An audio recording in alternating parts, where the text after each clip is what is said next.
Hello everyone and welcome to a new video. So today I just thought that since the first quarter of the year is over, we can just have a chat about the books that I've read. So like the genres that I've read and some special mentions. So if you guys are ready, let's jump right to it. So far I've actually read 37 books this year and my Goodreads goal is actually 50 books. So that's a really good progress as of the first quarter of the year. And so out of the 37 that I've read, 18 were actually rereads because if you've seen my previous video where I read for 24 hours, I actually reread a lot of my old favorite books, so that's a huge chunk of those reread books, and 19 of them are new reads. So the first category is manga, and I've read 10 volumes of manga for this year already, and I've read Mr. Villain's Day Off, Spy Family, Demon Slayer, Jujutsu Kaisen, The Savior's Book Cafe Story in Another World, Chainsaw Man, and QQ Sweeper.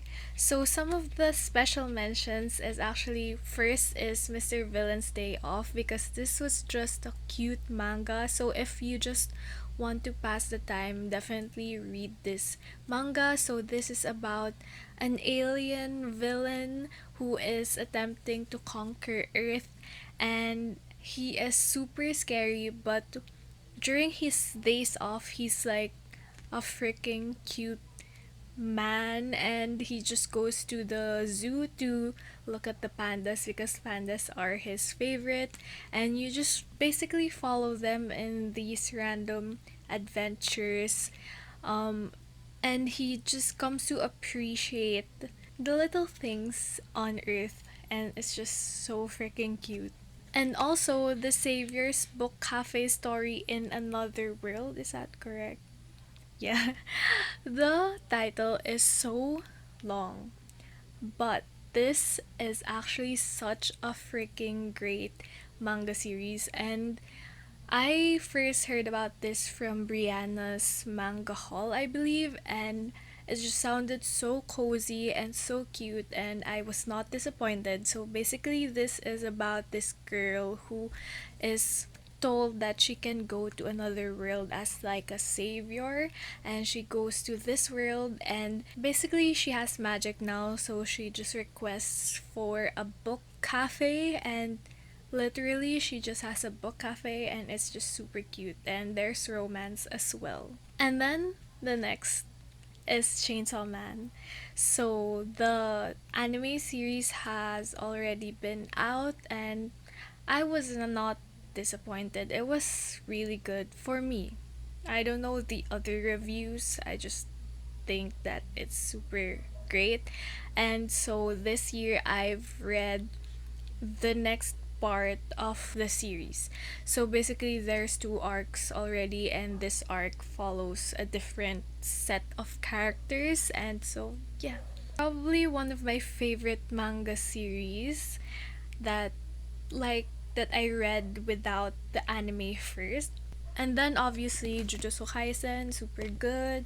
Spy Family, we already know how good these are.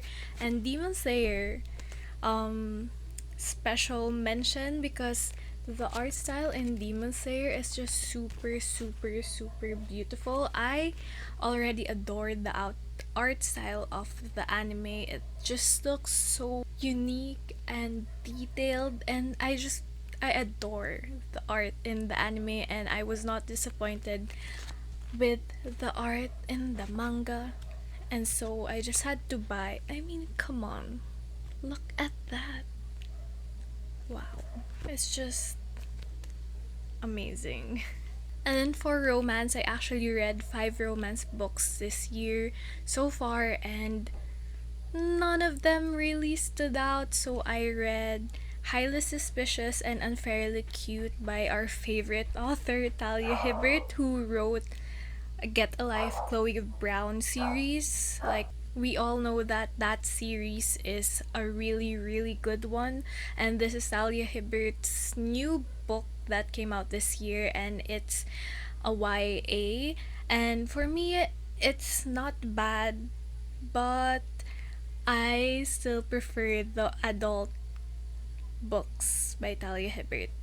Next is Marriage for One. Let's not talk about that anymore because at this point I don't even remember what this was. Like, and then I reread The Love Hypothesis. Definitely more cringe now that I recognize the cringe. So, and then I read The Do Over by Lynn Painter because Haley Pham has been raving about this book, and I've seen other people as well rave about it. And I am so sorry, but I'm not part of the Love It gang. It's not something like I felt nothing. I remember the scenes, but I just felt nothing. And then King of Wrath is a billionaire CEO arranged marriage with a jewelry heiress. It's a fun time if you just want a fun time. Nothing special, you know. And then for fiction, I was actually sent Showers of Luck by Penguin Southeast Asia, and I was so grateful. I am still so grateful because then I have discovered more about Singapore's culture, and that was a really solid read as well. And then dystopian, I read Warcross and Wildcard and Scythe and Thunderhead. I have been a fan of Scythe since I first read it, duh. But I just rediscovered my love for Scythe. It's just such a freaking good and genius story. Every plot line is masterfully woven together, and all of just everything about Scythe is actually here because it's a special mention. So if you still haven't read Scythe, I don't know why you still haven't read this. This was so hyped in when 2018. When was this published? 2016. It was super hyped, I believe, and I mean, if you want to read about morality, about these two teenagers who are like in this practice test training thing to become scythes, which are essentially people who are tasked to reap people, because in this world people do not die anymore because technology is super advanced. So they have these scythes who basically kill the people, and once you're killed by a scythe, it's like permanent. You can't be regenerated again, unlike if you got into an accident. So begs the question, who deserves to die, and is this moral? Plus some good character camaraderie. Yes, yeah. Also, I haven't read The Toll yet, so the third book. I didn't read Gleanings, which is the newest release, because they just say it's not as good, and I don't want to ruin Scythe, so I only read Scythe and Thunderhead. So freaking good. And then, as you can see behind me, I don't know if you can see, but there's a lot of classics because I'm really interested in reading a lot of classics this year. So the first one and only one still that I've finished is How to Use Your Enemies by Baltasar Gracian. So essentially this is a book on how to manipulate people. What's good about it then? Well, it's entertaining. You can laugh about it. You don't have to treat it seriously. At least that's how I approached the piece, and it's just so funny. Like, How to Use Your Enemies by a literal priest in the 1800s. I mean, come on.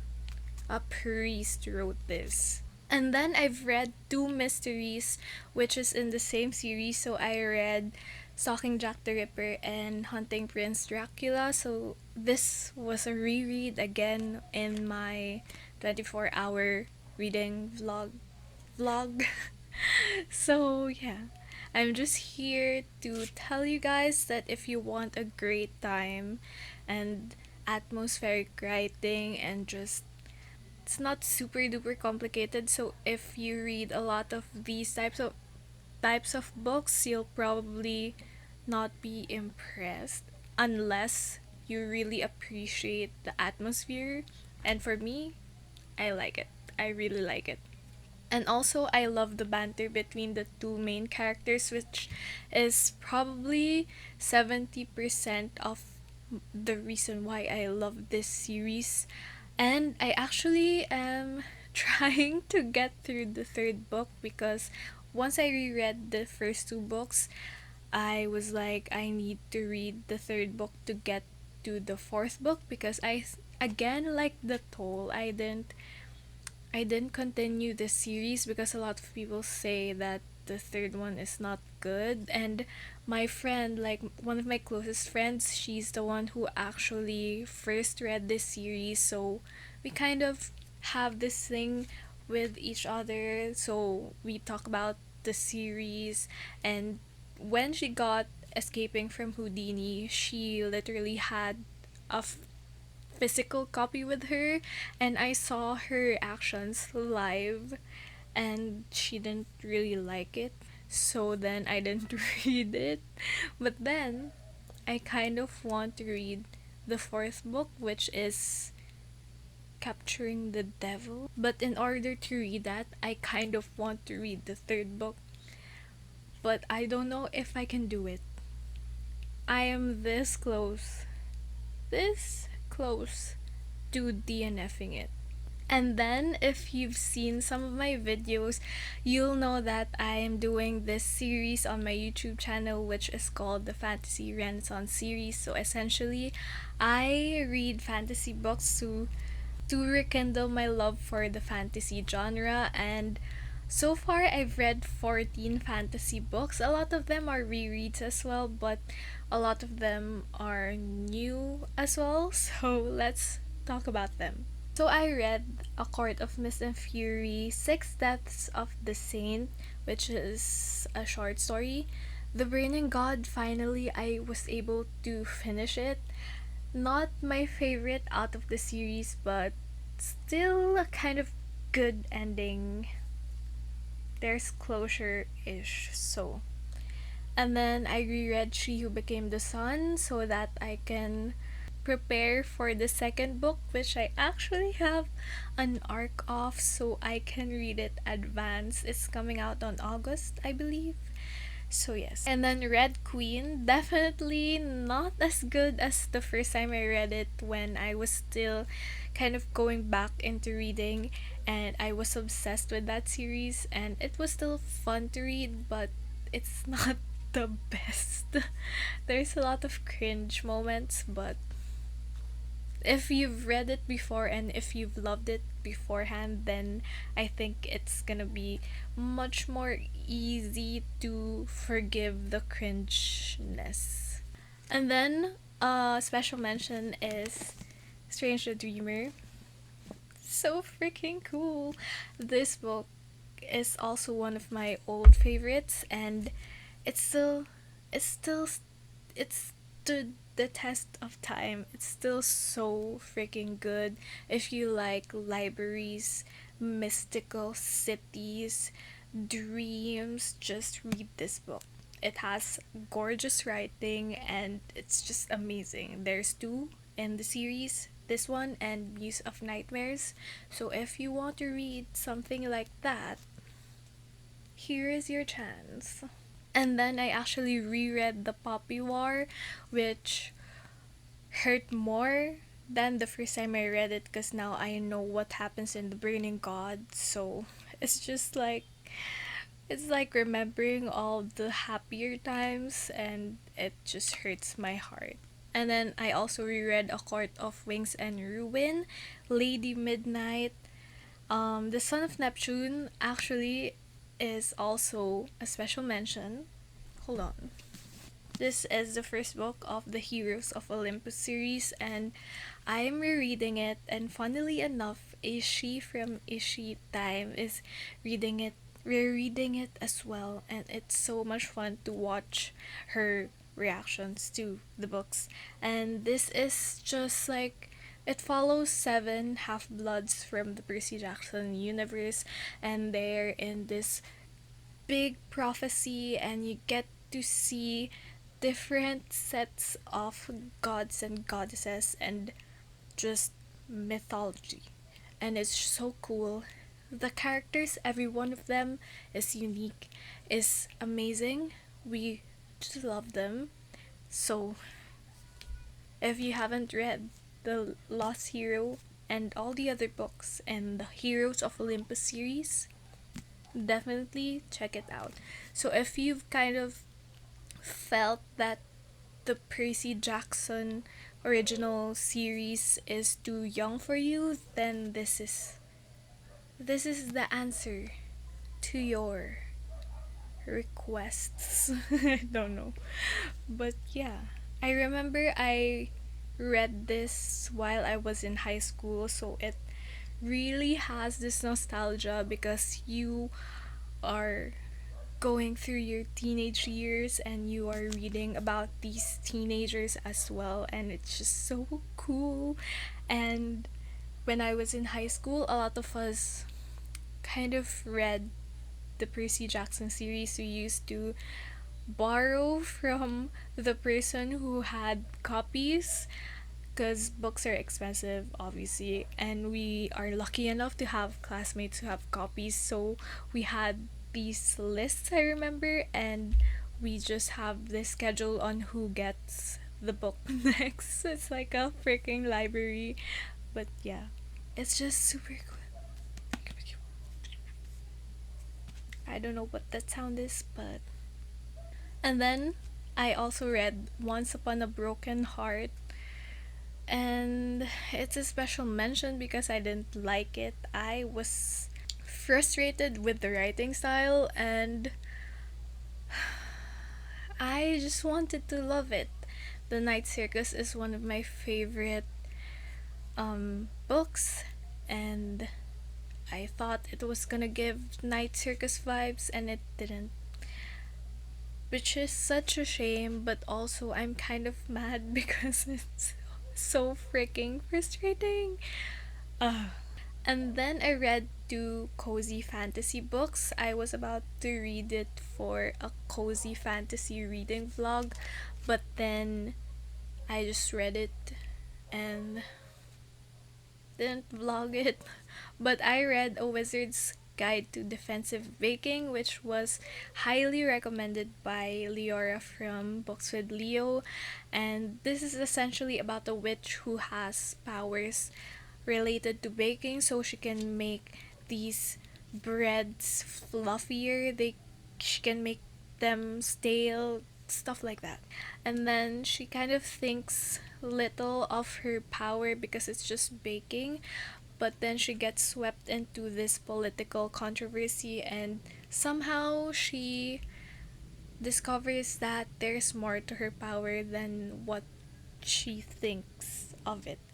And then I also read Half a Soul, which is pitched as Bridgerton meets House Moving Castle.